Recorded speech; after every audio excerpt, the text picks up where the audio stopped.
మంచిగా వస్తుందా? రైట్, నేను కట్ చేసుకుంటా. ఇద్దరం పడతానువా? ఈ దేవుడు కూడా పడతాను కదా. చెప్పు తాతకి ఏం చెప్తా? నేను చెప్తా. తాత బాగున్నావానే? బాగానే ఉన్నామ్మా, బాగు చేసిన వాటికి మంచిగానే ఉన్నా. ఏం చేస్తుర్రే అంతా మా కురాసేనా? అంతా కులాసే అమ్మ. ఎల్లమ్మ తల్లికి మంచిగా అందరం కలిసి మా కుటుంబం కలిసి అందరం ఎవరొచ్చినాగా ఎల్లమ్మ తల్లి పాదాల నమస్కారం చేసి మంచిగా తల్లి కథ చెప్పుకుంటా ఎవరొచ్చినాగా తల్లికి కొలుచుకుంటున్నావు ఎల్లమ్మ తల్లిని. తాత ఏం పేరే నీ పేరు? మా వాళ్ళందరికి పరిచయం చేస్తా. నా పేరు జాల నారాయణ. జాల నారాయణ. ఏం పని చేస్తావు తాత నువ్వు? ఏం పని అంటే అమ్మా మొత్తం ముఖ్యమంత్రి పనే.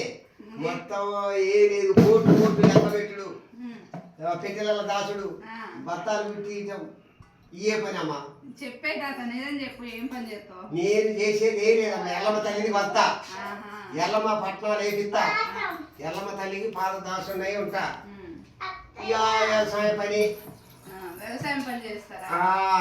ఈ ఎల్లమ్మ తల్లి ఎన్ని సంవత్సరాల నుంచి పెడతారు తాత? ఈ ఎల్లమ్మ తల్లిని పెట్టబట్టి 10 సంవత్సరాలు అవుతున్నాయి. 10 సంవత్సరాలు అవుతుంది. నీకు ఎన్ని సంవత్సరాలు తాత? నాకుంటే 70 ఉంటాయి అమ్మా.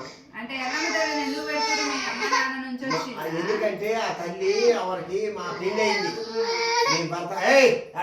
మేము భర్త భార్యను ఇదిగా ఉండకుండా తల్లి మా ఇంట్లో ఊరుకొని మేము కానలే. ఆ తల్లికి మాకు చికాకు పుట్టించి మా ఉరుకులు పెడతాంటే ఇక నాకు కూడా ఆడ శ్రీ కళ్ళు వస్తుంది. ఎట్లా ఇది ఆడిపోయినాయి ఇంకా అట్లా గవర్న కళ్ళు సాయం అని ఉంది. ఆడికి పోతే ఈ తల్లి బయటపడదు.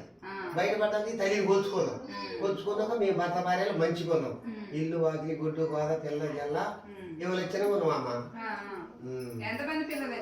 నాకు 5 బిడ్డలు, ఒక కొడుకు. పెళ్ళైన అప్పటి నుంచి పెడతానే ఉన్నారా? పెడతానే ఉన్నాం. అంటే మీరే పెట్టుకుంటారా? ఎల్లమ్మని నన్ను పిలుస్తారా? ఎల్లమ్మని మొదట్లో బయటలో పిలిచేది.